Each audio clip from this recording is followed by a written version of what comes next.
От едни загубени средства към други, очаквани от нашата страна. От присъединяването на България в Европейския съюз, темата с еврофондовете е изключително важна за това колко пари от отпуснатите от Европа може да усвои страната ни, правилно ли се разпределят те и има ли злоупотреби сред тях. Все теми, които вълнуват много българското общество. Европейските пари за българския бизнес. Сега казваме здравейте и добре дошли на Велислава Ивановска, на Атанас Кирчев от Професионалната асоциация на европейските и национални програми за развитие. Поводът за разговора ни е голямата конференция, която организирате в утрешния ден. Конференция, на която ще бъде направена една равносметка в първия програмен период, който вече приключи. Какво всъщност успяхме да постигнем с парите от Брюксел? И преди да започнем да говорим наистина за средствата, за това как те се усвояват, ви предлагам да погледнем към нещо конкретно, което се случи в България и в София. Безпрецедентно проектът на столичното метро. Хвален много от предния председател на комисията Барозу, от сегашния Юнкер, гордост общо взето и за столицата на България. Да погледнем... Стоян Братоев, инженер Стоян Братоев ще разговаря сега с нашият репортер Милена Енчева. Милена, здравей! Първо, къде се намирате? Здравейте! В момента се намираме пред метростанция Сердика, в близост до Софийските хали. Нека да започнем с това, че Софийското метро първоначално е един от най-успешните европроекти. Благодарение на усвоените средства по него, хиляди столичани и гости на града се ползват с тази придобивка. Към момента се изгражда третия метро Лъч. Заради неговото строителство обаче временно ще бъдат блокирани ключови булеварди, както и ще бъдат преместени спирки на градския транспорт. Още вчера, след поредното затваряне на част от Пенчо Словейков в участъка на Баня Мадара, се образуваха тапи, но въпреки тези неудобства, след 3 години се очаква столичани да се здобият с нов лъч, който ще свързва реално квартал Горна баня с центъра, което ще е наистина голямо удобство, но повече за параметрите около новия метролъч очаквам да разбера от господин Стоян Братоев, изпълнителен директор на Метрополитен. Здравейте! Има ли нещо по-интересно, което ще има на тези нови метростанции? Добро утро първо. Ще има третата линия на метрото, е нов тип метро. Тя ще бъде с нова автоматика, която е по-съвременна, по-модерна, което е в полза на сигурността на пътниците, разбира се. Влаковете ще бъдат с опция за движение без машинист, но ние ще започнем работа с машинисти. Вече мина процедурата, избран е доставчика на влаковете, това е фирма Siemens. Второто, което е, самите станции ще бъдат с перони, които ще бъдат отделени от влаковете с преградни стени, стъклени преградни стени, около 1,5 метра височина, които ще имат врати. При пристигане на влака ще се отварят вратите, пътят ще се качват, след това ще се затварят и влака ще продължава. Това е една тенденция, която последните години се налага на модерните нови линии. Така, реално те ще са по-различни от сегашните метростанции, които са. Обаче е добре да подчертаем каква е инвестицията, която отива специално за третия метролъч. За третия метролъч в оперативна програма Транспорт са заложени 401 милиона евро. Това е за участъка, централния участък от булевард Владимир Вазов през център на града до Красно село. Първите станции 8 км с 8 метростанции, плюс още 4 метростанции от Красно село през Овчи купел до ЖП линията София-Перник в долната част на Горна баня, още 4 км, или общо за 12 км метро, 12 метростанции, влакове 20 влака, плюс ново депо, тъй като третата линия ще има самостоятелно ново депо. Това наистина е похвално. До сега обаче срещали ли сте някакви проблеми с настоящите метростанции? Някакви проблеми, участъци откривали ли са се, отваряли ли? Проблеми има непрекъснато и много. Експлоатацията е процес, който изисква ежедневно да се следи. Не говоря само метростанциите, следят съоръженията, следи автоматика, да се прави профилактика, поддръжка, ремонти и така нататък. Но нещо, което да е съществено, което да пречи на експлоатацията, няма. Общо взето ние смятаме, че нивото на Софийското метро е наистина едно добро ниво на оборудване, на автоматика, на изпълнение и на експлоатация. И затова аз често го сравнявам, че това е над средно европейско ниво и такова е мнението на много колеги, които го посещават. Благодаря ви, инженер Братоев. както разбрахте, наистина това, което се прави към момента, ще е в полза на доста граждани, които ще ползват новия метролъч. Реално ще стане след 3 години. Надяваме се очакванията и на общината да се сбъднат за пътникопотока, който се очаква. А сега ви оставям с атмосфера от метростанции в други части на света. Вижте как изглеждат те към момента и разбира се от кога датира първото метро. Вижте.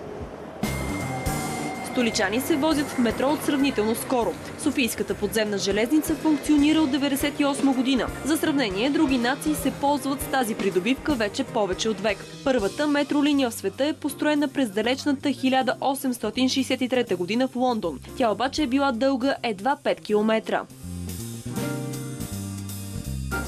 От тогава до сега са изградени 270 метростанции, което прави лондонското метро третото най-голямо в света. Всяка година то превозва над 1 милиард пътници. Днес почти всички европейски държави са градоустроени с десетки километри подземни железници, като най-много метролинии има в Германия. Отново там бе пусната и пълната напълно автоматизирана линия.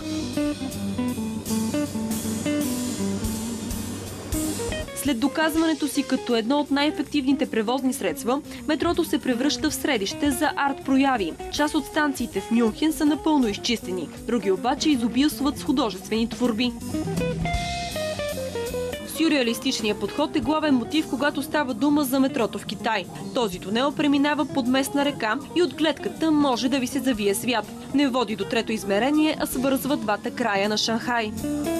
Стокхолмското метро е наричано от мнозина най-дългата арт-галерия. Състои се от 100 станции, като една от тях е построена, но никога не влиза в употреба. Местните й казват призрачната станция. Но като изключим мистериозните подробности, подземната железница се слави със своята изящност.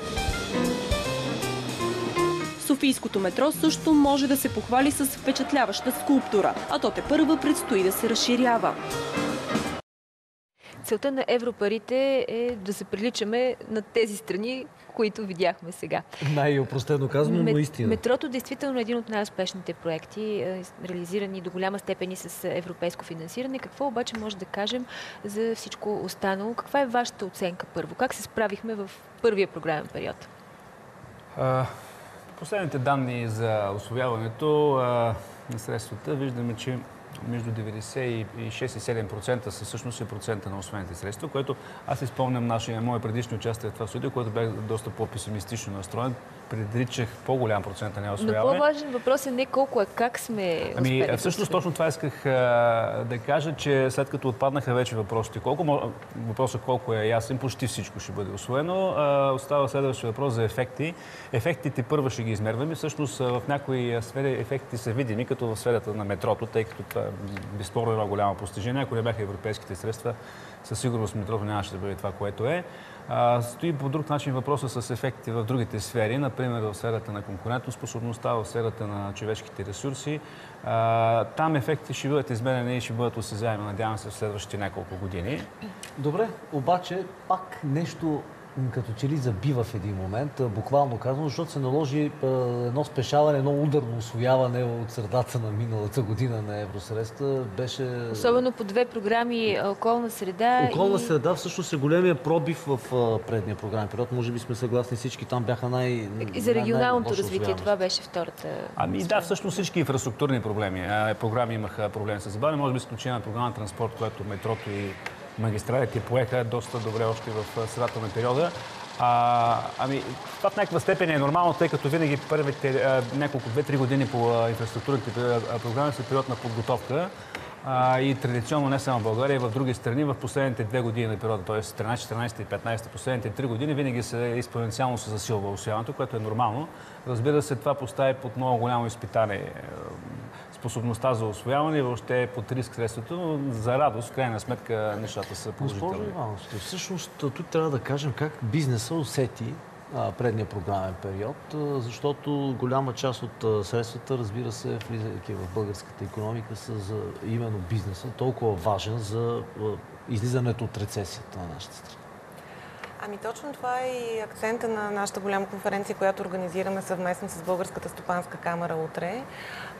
Разбира се, ще бъде поставен акцент върху трите основни програми, които са насочени към бизнеса, като бенефициенти, които могат да получават финансиране по програмите.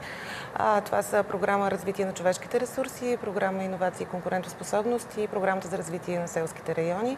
Допълнителен акцент ще бъде поставен и върху партньорството между бенефициенти, консултанти и администрация, по-скоро така открития диалог, в който може да се работи, така че да се разработват подходящи схеми и процедури за усвояване на евросредства. По-лесно да могат да се усвояват европейските които да отговарят на изискванията и на нуждите на бизнеса, така че от една страна да имаме ефективно усвояване, от друга страна бизнеса да постига своите цели за развитие. Да разбираме, че това се направят корекции в сравнение с това, което беше в предния програмен период по отношение на философията на политика. Да, интересно е, че този път ще има една междинна оценка.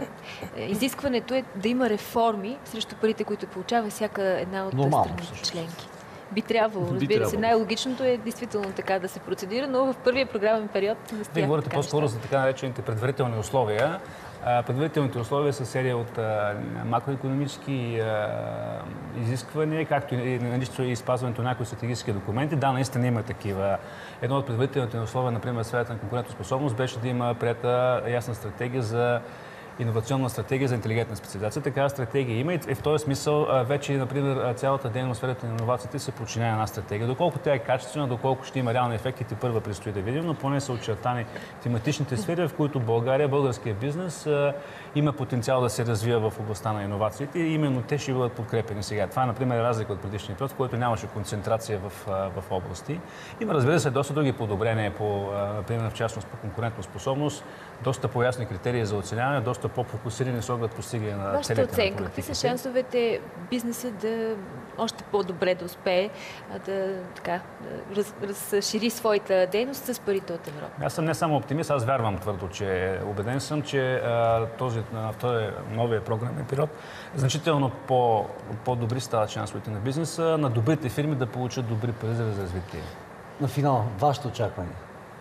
Категорично положителни и това се показва още от началото на тази година, по-скоро от края на миналата година, когато има огромен интерес от страна на бизнеса за кандидатстване с проекти за усвояване на евросредства. Тоест бизнесът има готовност, въпросът е държавата, контролните органи да си свършат работата. Благодарим ви, Велислава Ивановска, Атанас Кирчев, с коментар за европейските пари за българския бизнес.